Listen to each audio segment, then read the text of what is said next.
তো হ্যালো বন্ধুরা, আমি সবুজ, তোমরা দেখছো সবুজ ব্লগ। আজ প্রথমে দোকানে এসে আমার যেটা কাজ, উপরে শাটারগুলো তাতে করে খুলে দিলাম।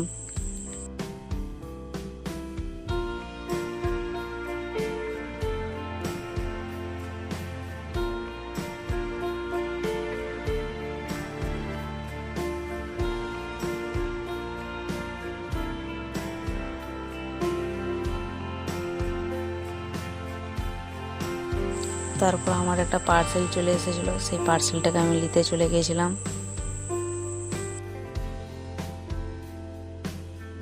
তারপর সন্ধ্যাবেলা টিফিনটা করে আমি মাল গোছাতে লেগে গেছিলাম। আজকে দুটো গোডাউনের মাল গোছানোর কাজ ছিল, তাই একটু তাড়াতাড়ি করে মালটা গুছিয়ে বাড়ি চলে এসেছিলাম। তো আজকের জন্য এতটাই। Thanks for watching. বাই।